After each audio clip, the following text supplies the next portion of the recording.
and welcome to Business Line. One of the most beautiful cities in the world, Paris was a target of the series of coordinated attacks on multiple civilian locations. What should have been a busy weekend in the run-up to the holiday season turned into a nationwide state of emergency with 3 days of mourning instead of pre-Christmas shopping and memorial services instead of sightseeing. What happened in Paris on Friday night was long been a nightmare for European security officials. During the weekend after the attacks, despite unseasonably warm weather, Paris restaurants and cafes were way less crowded than usual. Parisians were advised to stay indoors, and tourists now had to get used to a different kind of sightseeing under the watchful eye of armed police.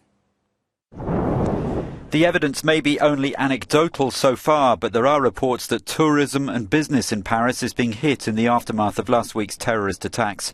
The main union representing the hotel and restaurant industry estimates that reservations for next week are between 40 and 60% down on the usual number.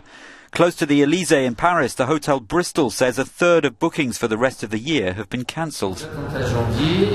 After the January attacks, it took us 9 months to find a normal rhythm again. And at the moment, in the last quarter, we were experiencing a very sustained level of activity.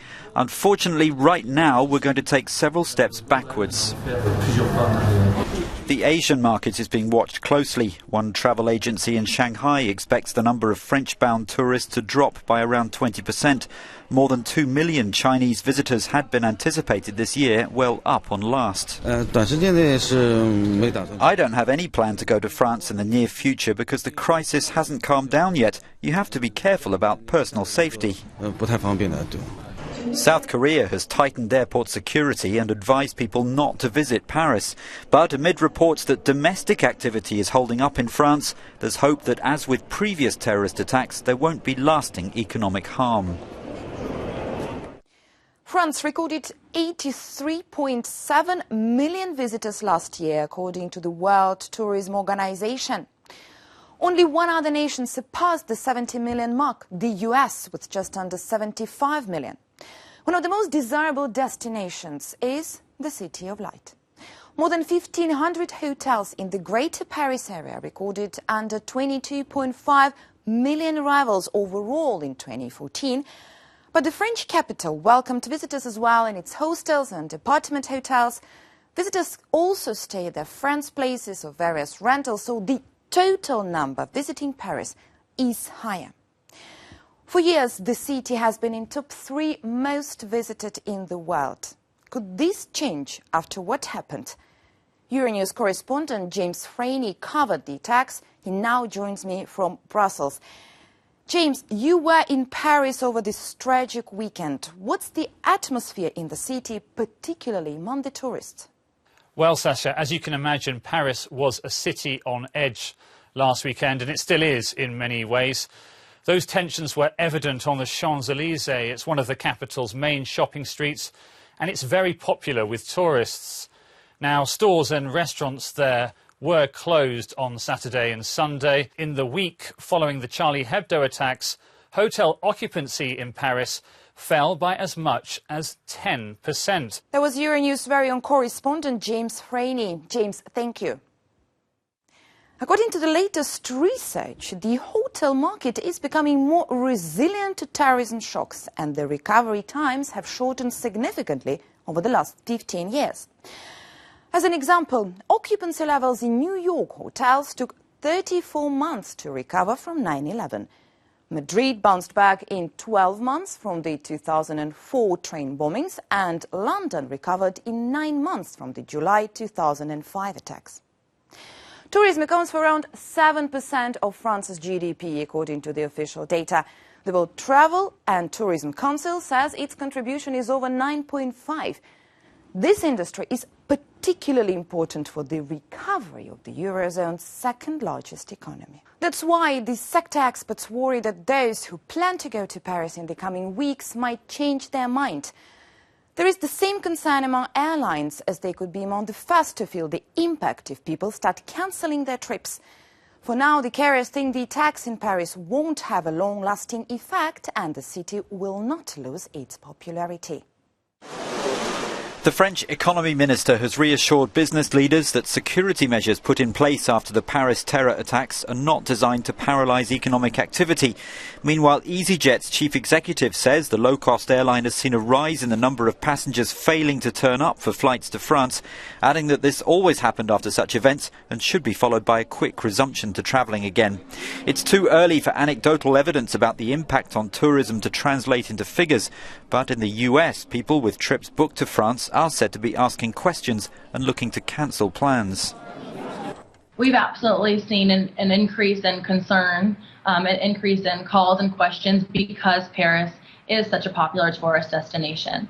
We expect that it will be a much greater impact to our industry and to travel insurance in general because of the popularity of that city. With potential travellers to France being warned to be vigilant and hotels and restaurants in the Paris area hit by cancellations, the government says despite no plans for special measures, businesses should signal any lasting damage. The French authorities tightened security at airports, train stations and tourist attractions. To protect those already in Paris and reassure those just considering a visit to the capital and the other French cities, François Hollande called for a significant increase in security personnel. That might entail hundreds of millions of euros of extra spending just when France is trying to save money. France is bound to overshoot its European Union budget deficit target as it boosts security spending in the wake of last Friday's attacks in Paris, so says the Prime Minister. The government is altering its budget plans after President Hollande promised to hire thousands more police as part of plans to reinforce security, which it's estimated will cost hundreds of millions of euros. Prime Minister Manuel Valls says the EU's 3% deficit limit will inevitably be exceeded because he says the resources we're going to put into the security forces will not be at the expense of other budgets. We need to accept that, and Europe must understand it. It's also time for the European Union, for the Commission, to understand today that it's a combat which concerns France, but which concerns Europe as well. The EU had warned France it wouldn't meet its targets in 2017. But the bloc will respond sympathetically, the Economics Commissioner Pierre Moscovici has replied. The rules of the Stability Pact were not stupid and rigid, he said. They were intelligent and flexible. The deadly Paris attacks have revived concerns over encrypted communications used by terror cells and reignited the debate on the opportunity that law enforcement and intelligence agencies may tap into new communications technologies. High-tech platforms, on the other hand, did try to keep pace with what happened.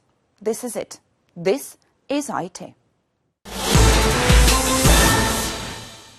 In the midst of tragedy, many brave Parisians offer shelter to people stranded in the streets of the French capital. The hashtag used to spread the word on Twitter, Porte Ouverte or Open Door, had 1 million tweets in 10 hours. Together with Recherche Paris aimed at locating loved ones in the chaos, it became a symbol of how tech platforms can be used for good in times of crisis. Facebook activated Safety Check, prompting users in the Paris area to check in and let their contacts know they're fine. In the following 24 hours, 4.1 million people marked themselves as safe. Some complained that no such decision was taken for Beirut's attacks on November 12. Mark Zuckerberg acknowledged the criticism, but noted it was the first time Facebook decided to employ the feature for events other than natural disasters. Uber seems to have learned from past episodes when it was accused of profiteering. The ride-hailing app disabled dynamic pricing, a supply-based system that makes prices surge when demand is high, which was exactly the case in Paris on Friday night when finding a car was almost impossible. To help people stay in touch, Google made communications to friends free with its tool Hangouts. Microsoft did the same with all domestic and international Skype calls to the country. That was it. That was IT. That was it for now. Thank you for watching, and we'll see you next week.